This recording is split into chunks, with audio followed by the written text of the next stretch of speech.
I use Mojo Dialer. I don't call FSBOs and expireds anymore. I do this all through circle prospecting. And in this video, we're going to focus on primarily like the first 10 seconds. I think people forget or maybe get nervous or not really paying attention. It's kind of like first impressions. The first like 10 seconds, even the first 3 seconds is crucial to really keeping someone on the phone. And it's not about what you say, it's how you say it. I even myself, even though I've been cold calling for quite some time now, I'm still building my own communication skills through just kind of learning. And if you even like research or Google or listen all about communication, there is a lot that you can learn. So I myself am still practicing tonality, pace, pausing, which I found out apparently is called cadence. And I only say that because I've been studying and learning. Okay, in case you didn't know, there was a lot that happened on that call. So first of all, obviously I'm talking to you in a certain energy and tone, but when he answers, you do not want to be aggressive. You just want to like, hello, like you're a little lost, confused, not sure. Oh, thank you, Sergio. Yeah, it's the greatest thing when you can make him laugh. And then when he said hello, I said hello. So if they ever go, yeah, you say yeah. If they say hello, you say hello. If they say good morning, you say good morning, but you gotta listen. You will be so nervous and a wreck if you are a newer agent and they're like, hello, you're like, hey. Whoa, mismatch right there from the beginning. You're done. Then you're having to fight them the rest of the way. So try and pay attention to that. And like, I don't know, make it a game. Make it like tick it off on how many times you match them versus how many times you don't match them. And then the other thing is when I told him I was a realtor, I try to wait, but I heard him just kind of breathing and I could tell he wasn't like, it didn't land with him. So that's why I kind of chuckled. And then he was like, yeah. And I was like, oh yeah, this guy's so not interested. He's not planning on selling because he was just so matter of fact. But I will say he did it. He was cordial enough. And I even thanked him for taking the call. And if you notice, he didn't even hang up. Actually allowed me to finish and you know, he just kind of finished. So for so long now that I remember the stress, the anxiety, the creative avoidance, oh, I have to make the calls, and it would come up with excuses and, oh, I'm hungry. Let me go get something. Oh, I'm thirsty. Oh, let me warm up my coffee. Oh, where's my sweater? Oh, I need a pen. And then all of a sudden 30 minutes go by and you're like, what the hell? And then you start running out of time. You start thinking, oh, I'm going to call for 3 hours. And then all of a sudden you have to leave early. And then you're only make calls for like 1 hour. So trying to time block is very difficult. And quite honestly, I was trying to come up with excuses to not show up today. And I was like, I cannot do that because number one, I'm trying to be consistent. Number two, I know I would fail and how embarrassing it would be to not show up today. You guys would be like, she's so full of shit. She can't even do 90 days straight. And it's only been day 14. So I bit my tongue and I was like, I'm going to do this. So that's actually why I didn't do the notice till late. I think I posted like 4:15 and it was like 15 minutes later. So anyway, so thank you for everyone who's here. I owe it to myself. And thankfully, you know, I'm at a point where I'm like super busy, super slammed, so many clients of mine reaching out to me today. I was like, oh my God, if I just keep calling, I'm going to be like buried under all this work. And I already am. But that's totally fine because I'd rather be here than be freaking out about where am I going to get my next paycheck? Where am I going to get my next listing? And it's funny story. You guys probably saw if you were watching because I do this live. So if this is your first time to my live, welcome. My name's Adela. I'm an agent in South Florida and I do all my business through cold calling. So last week I had 3 listing appointments, all from circle prospecting. And one of them it was a meet and greet, and then it ended up turning into a listing appointment, and then I told her, "I'll just email it to you," but then after I looked at the comps, I didn't feel very confident in telling her in person the comps. So I actually went over Saturday to do the paperwork and just explain the comps. And as I expected, they weren't very happy with the comps, and I told them, "Not a problem." I'm always the person like, "I'm not gonna tell you what to do." Got it. She chuckled. She actually giggled. I don't know if you could actually hear that. But I also, I was like, it was a very uncomfortable pause, so maybe a little bit longer, but sometimes you really have to hold for that pause because you almost have to like deliver it with conviction if that's what you're doing. If you're like watching my lives and you're like, damn, Adela like really goes with a, you're gonna hate me, I'm a realtor. You gotta hit it where you don't like, you can't be excited when you say it. You have to say it like you suck. Like, this sucks, I suck, this sucks. Like, I'm having a cold call you and I'm a realtor. So when you kind of have that like feeling, they can hear it. And she actually, I paused and she laughed and she let me talk to her. And obviously you saw I had a conversation with her. Sometimes people will say, bring up the other homes, like, oh, there's a house down the road up for sale. That's, I saw that. I completely respect that. I'm not here to convince anyone. I'm actually looking to see if there's anyone else I can help. So when you say it like that, they understand you're more of a listing agent and you're not going around pretending that you have a buyer, which that does not sit well with me. I know there are some agents, realtors, cold callers, whatever, who will say, well, you could be a buyer. You pretend you're a buyer. Yeah, you have a buyer. You have a buyer. I don't believe in that. That's just not what I do. So in terms of like opening, its tonality, don't come across too energetic. Be calm. If you notice, I do this, and that is me physically holding myself back from speaking. Because sometimes I feel like if you get nervous, you want to talk, especially as a newer agent and you're not experienced. But even myself, I want to talk, and I do this to hold myself and not interrupting. Hey, Anita.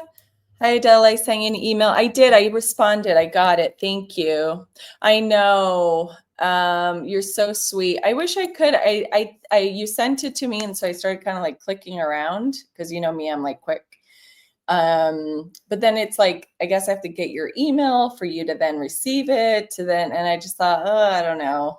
But thank you. Maybe one day I'll reach out to Mojo and be like, hey, Mojo, give me an affiliate link. How did you find people in your inner circle? We were all just friends of friends of friends. So I met Marlene from a program. I think maybe you were in it. I know Nancy was with Brandon. I met her 2 years ago and we were role play partners. But actually what happened was it was just me and a friend from here. I haven't spoken to her in well over a year. She kind of parted ways and left the inner. So those kind of calls, when they say like, who are you? Who is this? It's fine. Just repeat yourself. Do not feel ashamed like you have to hide or whatsoever. Let them in. I mentioned obviously hanging up. He hung up. Cool. Next. Like, do not allow that to phase you because I'm telling him exactly who I am, and it's up to him if he decides to even carry on a conversation. Oh yeah. How do you find people in your inner circle? So it was a friend of mine. I decided, okay, that was a no-go. So with that one, he was a little bit short. When you cold call so many people, there are so many different personalities, and the way that people talk. So you really have to be like a chameleon. If you try to do the same spiel, the same tone, the same introduction over and over and over, you're almost like forcing everyone to fall in line and make them like you. But if you want them to like you and talk to you, you have to almost mimic them. So you really do become more of like a chameleon. Hi, Nancy. Happy Monday. Can you believe I'm here again? It's 14 days straight now. But I just wanted to finish off with Anita. So it was me And I was like, I'm so tired of being alone. This sucks. I'm so alone. I'm bored. I have no one to like bounce off how I feel when I get yelled at, because it was a very difficult time. And so I had asked a friend, because she was starting a cold call also, to do it. And so, or the two of us, but then she just kept going on vacation and she had family, and I get it. So then I was still alone. And then I met another, I think I did this like another program or challenge or something. And there was like a bunch of people. And okay, so let me go back. I got to finish this question to Anita. So then there was a gentleman, and unfortunately he's no longer in real estate either now, but I remember inviting him because I was like, I'm so alone and she keeps leaving. And I really wanted to be consistent. So then he joined us. Then it was the three of us. And then I invited my friend, Marlene, even though she had been my role play partner months before. I was like, hey, I'm kind of doing this like thing where we call together. So then she joined. So then it was four of us. And then little by little, and then people were added. Honestly, it got way too big. It was 10 of us. And I was like, apparently the head, or because I had just like created it. And I was like, I don't want to be the leader. So I just send you guys the email. And then it was like 10 of us, and it got really loud. And then there was like arguments going on, and people were turning to me. And I was like, guys, I'm out. Like, I just didn't want to be alone when I cold called. And now there's all this drama, and I'm a drama-free person. So anyway, long story short, it is now just the five of us. And we have learned the hard way that you cannot have more than 5 people. So that's why I always tell you guys, if you want to connect, because there's so many of you on here, if you want to connect, create a little group. I highly recommend it, because it is a very lonely journey for you guys to cold call. Wave the white flag. I don't want that. I'm good. Especially when it's like, listen, I'm not going to convince anyone the value of a realtor. A lot of the times I feel like either they value us or they don't. I know FSBOs, you end up having to like convince them your value, but at the end of the day, they just end up fighting you. I rather just not fight. I rather just deal with people who are used to paying like 3% professional fee to the one side, the listing side, and then whatever percentage to the other side, the buyer side, if they do. But I want them to go be like, oh yeah, I'm used to that. Oh yeah, not a problem. Oh yeah, you guys work really hard. Like, I would rather work with people like that. So when sometimes people are like, oh, I could sell it myself, why would I need a realtor? I'm like, okay, bye. I guess what I'm trying to say is you pick and choose who you get to work with. That's what I'm saying. All right, let's get back to my whole purpose of today's live, which is how to nail the first 10 seconds. So what I always say is, when they answer, you can't be too aggressive. You don't want to be like, hi, you don't want to go like, hello, unless they shout and they're like, hello, then you're like, hello, but that's more mirroring and matching. You don't want to talk too fast. You don't want to, when you ask them questions, you don't want to blend them all into one, because it takes time for their brain to process. And that I learned from Vince Young, the communication expert from Australia. You want to say things slow for them to like actually be able to pick up and understand what it is that they're saying. And the first, I mean, I know it's like the first 10 seconds, but honestly, for me, I think it's like the first 3 seconds is the most important. What else?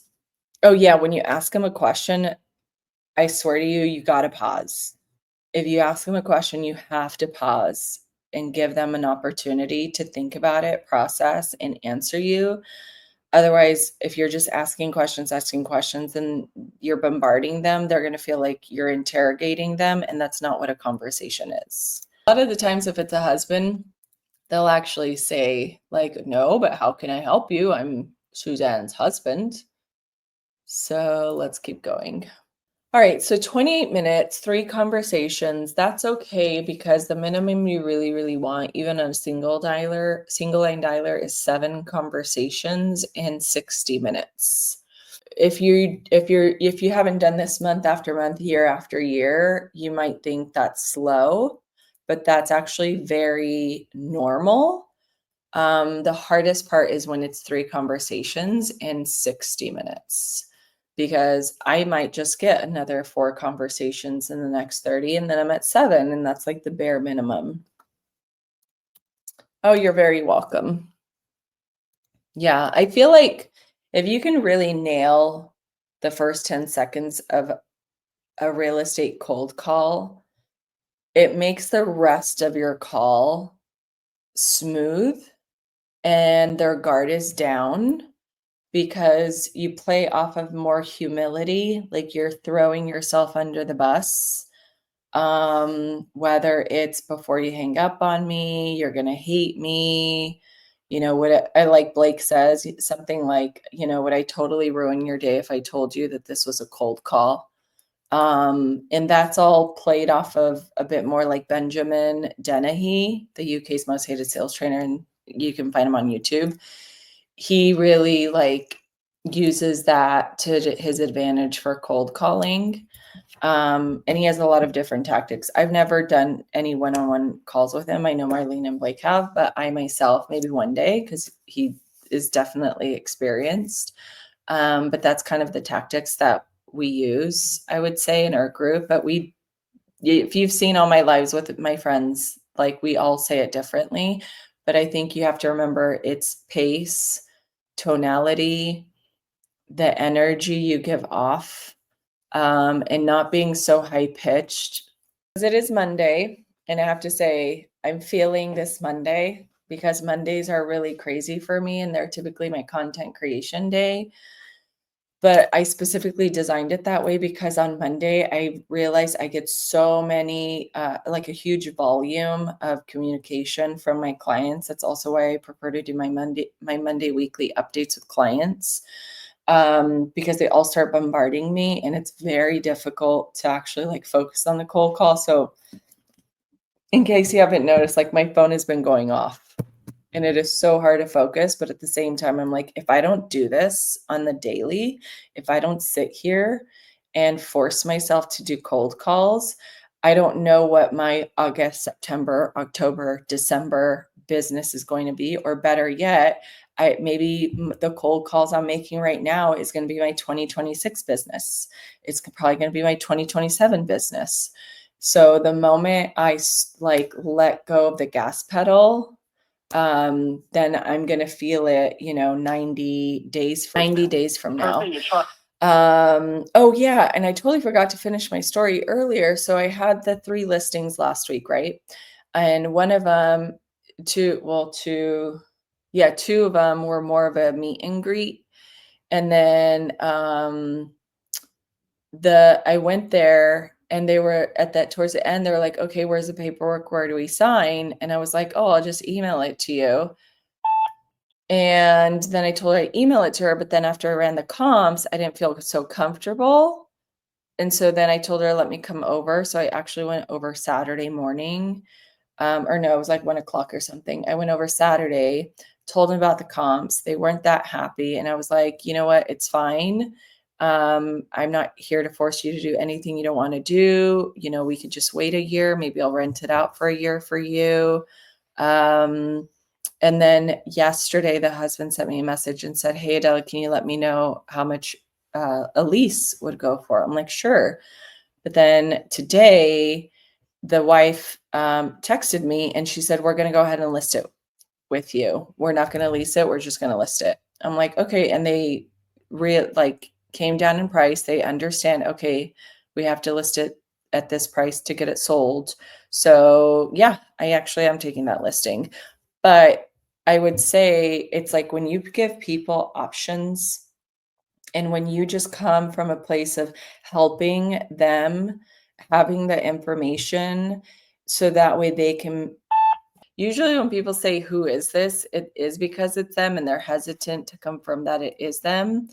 But obviously that's why I also tell people, my name's Adela, you don't know me. I know Blake, I think sometimes, or other people in my inner circle will sometimes say, like, this is a cold call.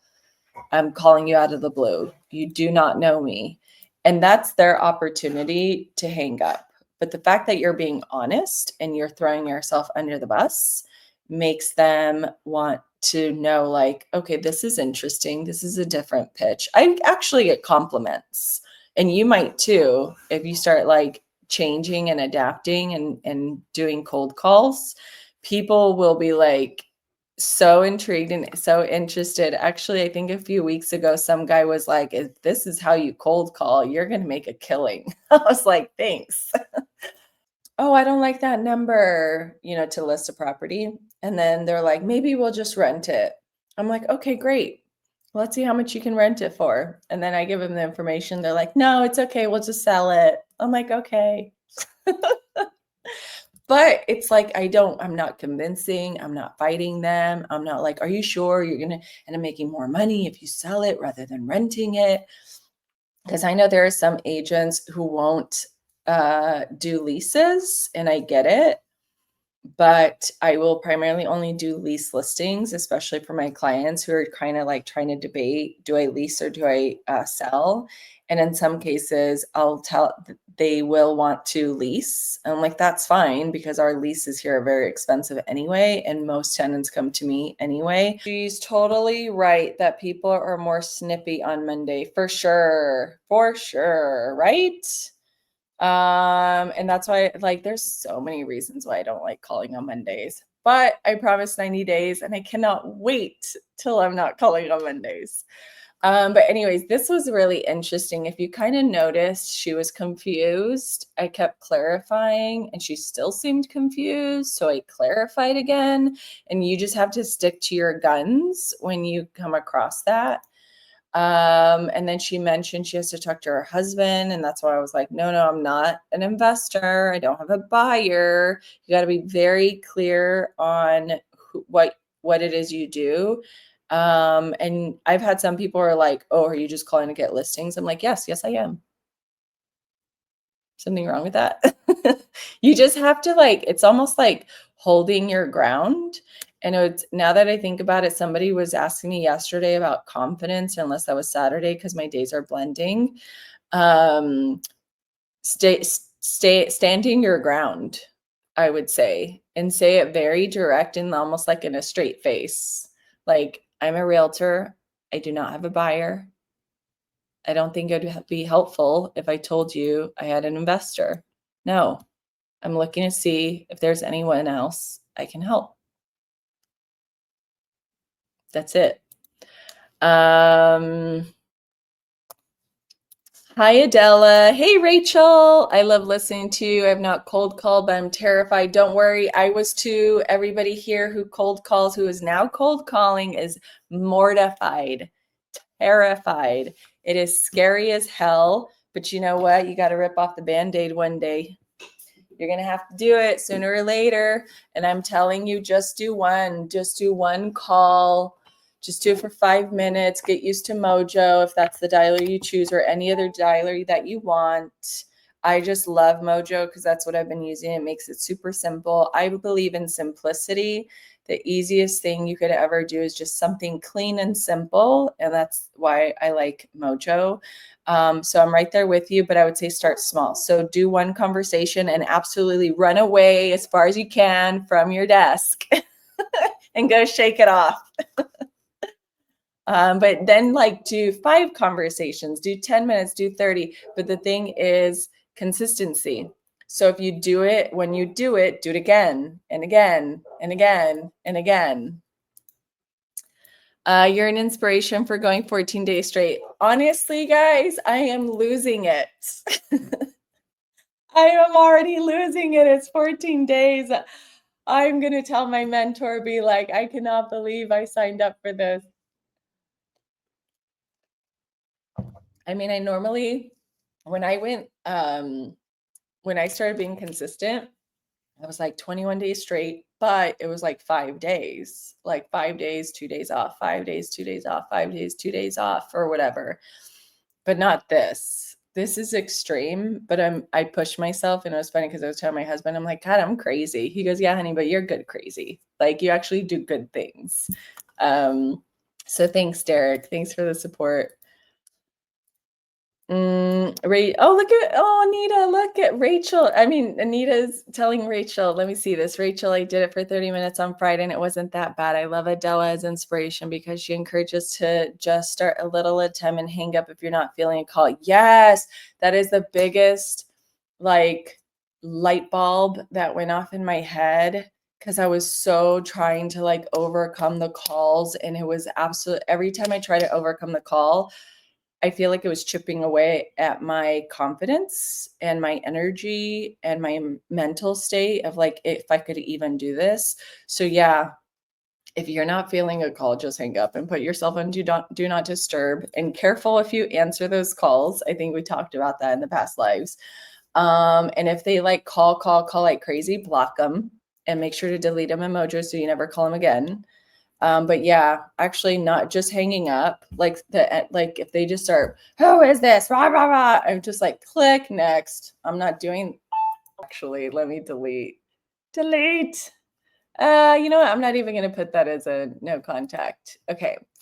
And in case you're wondering how I know, it's because you really start to recognize who the big players are in your neighborhood. And I'm obviously calling in my neighborhood. So I just deleted her. Okay. Let's see. Rachel, don't be scared. Copy Adela's script. You're so sweet, Derek. I appreciate it. Yes. For the first time on Friday, I called. Yes. Awesome. Congrats, actually, I should say. Congratulations. Thank you, Anita and Derek. Adela's an inspiration. Oh, you guys are too kind. Oh gosh, now I'm getting embarrassed. Honestly, I just do this like I'm just putting a camera on, but otherwise I would just be doing, well, not on Monday, I wouldn't be calling, but normally Tuesday through Saturday, I'm just calling on my own. And I swear my husband was kind of the one who, him and I talked about it. Let's see. That's interesting. You know what? People like that are sometimes a FSBO or sometimes they expired or cancel, and we don't even know because we're just circle prospecting. So anyways, where was I? Oh yeah, I talked about it with my husband, and he's just like, can you imagine if people actually heard what it is that you say? Because he even laughs. He'll be laughing. He's like, you're so funny on the phone. I'm like, am I? He goes, yeah.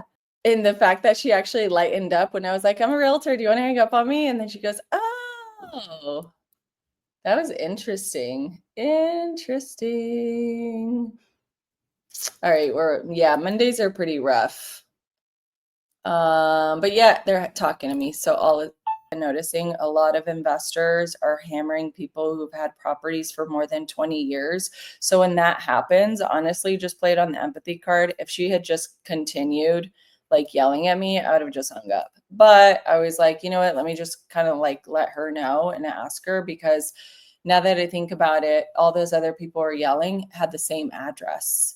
So that's another thing. It might be a developer hammering all the owners to see if they can buy them out. And then but it looks like that building is getting targeted. So when people get angry like that, sometimes I usually pivot. I'm like, that's weird. Like, you're the only person all day who has said that. So anyways, I feel bad for her. Sometimes I can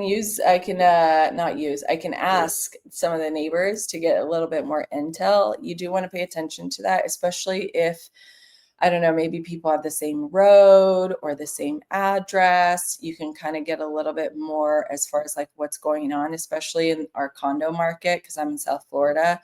So if people are like, oh my God, like we're going through so much construction, or this happened, or a lawsuit, or reserves, then if you happen to see somebody else answer and they have the same address, you're going to even bring that up in conversation. Like, oh yeah, your neighbor I was talking to, earlier said you guys are going through blah, blah, blah. And it kind of really opens, because then you become like an expert. So just like pay attention to when you're having conversations.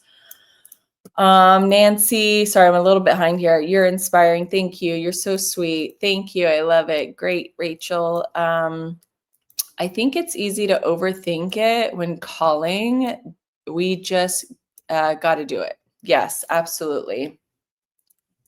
Yeah, and don't let people. So this is one thing I really, really, really started realizing, especially because I was doing, my other YouTube channel, and that's when I record in public, which was so nerve-wracking. And even just after 3 seconds, crazy thing, they already forgot about you. That was a huge realization I had. Like, if you cold call someone and you piss them off or they're yelling at you, I promise you, whether it's 3 seconds, 10 seconds, 30 seconds, 30 minutes, they already forgot about the call. They're not walking around calling their friends, telling their coworkers, "Can you believe I got a cold call?" For example, like from Nancy and Covina, and she asked me if I wanted to sell my house. Like, they believe, I swear, they are not thinking about us. So it's almost like once that call is over, they've already moved on. They're distracted by their own life. They're living in their own little bubble. And that's also why I started just hanging up on people, because I started carrying that around with me when they would transfer their negative energy onto me. And I'd be walking around like, oh my God, I just got yelled at. I feel so weak and vulnerable. So when you're cold calling, like, do the best you can. If you're not feeling it, just hang up and just remember, they already forgot about you. We're not that important, quite honestly. So might as well just go and do it. Hey, Rachel. Hi, Adela. Happy Monday. I just sent my handwritten note card and flower seeds today. Yay. And then just remember in like 10 days to send them a text and just ask them if they got your handwritten note card. And then I would say, what do we do after that? Let me see. Text them. Hopefully you texted them your contact information via text. Send their handwritten note card, follow up with them to me. After that is when I kind of started doing busy work, like create a market report, find them on social media, and then like a few days or weeks later, then send them like their first market report, their email. And if they don't give you their email, just put it in your notes, and that's okay. However long they're planning on selling is just like staying in touch and giving them little, as I like to call it, breadcrumbs. So just kind of contact. Oh my gosh, did I really get 9 conversations so quickly? Oh, look at that. From the 30-minute mark to the 60, well, I'm at 58 minutes. I got 6 more conversations, but yet from 0 to 30, I had 3. You notice that was a doctor. If you ever plan on connecting with a doctor on social media, your best luck is going to be LinkedIn. So if you guys don't have LinkedIn, I highly recommend it. And I only say that because I used to Google all my leads, and most of them were either on Instagram, Facebook, or LinkedIn. What's on the handwritten cards, and do you send them out? I do send them out. I used to pay for like this automated thing, which honestly I think was like so expensive looking back. Because I can send my cards. Like I could probably cover myself. Trying to remember the cost. It was like ridiculous. I think if you totaled it up, if you did a 12-month thing, you're probably looking at like $3,000 and sending automated cards to your leads, when realistically you can just do handwritten note cards for like, God, I don't know, $750 for the entire year. Including like your flower seeds and your magnet business cards or something. Just buy, it's all on Amazon. I'm like, I try and do everything as cheap as can be, as inexpensive and as efficient as can be. Because I just think like with real estate, people are like, automate, automate, automate. And I just see money flying out the window when it comes to automation. So I'm like, I'd rather just do it manually. What do you do when your lead is out of the country? I got a lead who currently lives in Canada till fall time. Well, you definitely have their phone number. So you can text them, ask them about their email. if you can get their email for updates so you can at least stay up to date with them electronically. If they are out of the country, I have actually sent the handwritten note card to them in Canada. I want to say it's 2 stamps instead of 1. You can double check at your post office if you want to go and say, hey, I'm sending this to Canada. How many stamps is it? You and I are in the same boat because we're in South Florida and we have a lot of Canadians like in Pompano. So there are some Canadians that I've sent handwritten note cards, but honestly, I would probably say I've sent a total of like 6. So it's not like hurting my wallet. But what I also do is because they are snowbirds, normally speaking, I will send them the handwritten note card to the address here because sometimes they have it forwarded to Canada, or they'll just get it when they do come. But see if you can send it to Canada. Do like 2 stamps. I only say 2 stamps because I did once to test it and it came back. But then when I did 2 stamps, it did go. So you could do that. Till fall time. So Rachel, if they're planning on coming back in the fall also, keep that in mind. So then maybe also send them a handwritten note card when they're arriving. So that way when they come home and they have all this mail, they start sifting through it and they'll find your card. So keep that in mind. When do you send the flower seeds? In the card. So like here's the card. Then I put the flower seeds. And then here's my a magnet card that I have that I put together. And then I put a regular business card. And then I put it in the envelope. That's how you do it. You don't have to buy the flower. I was actually, I would say this, don't stress about the magnet cards or the flower seeds. Try and just do this as cheap as you possibly can till you end up getting listings and then you want to spend more. But this is just, it's not that expensive compared to everything else that I've paid for in the past. Oh. But this is kind of like my little cheap way of doing it and people love it. I get so many comments. In fact, oh my God, you guys okay, storytelling. I need to get going, but let me share. A client wrote me a letter. Watch this. Just to go to show about this is the $1 million condo I took. Let me show. She wrote, we did the video and the photo shoot today. She wrote me a handwritten letter. So sweet. I arrived because she had given me the key last time I saw her and she left and she's like, good luck. But she wrote me this 3-page letter. But in here she writes about the handwritten letter. Hold on. Let me see. I wrote it. I was like, oh my God, that's so sweet. Where is this? Inspired. She wrote me. Oh, here.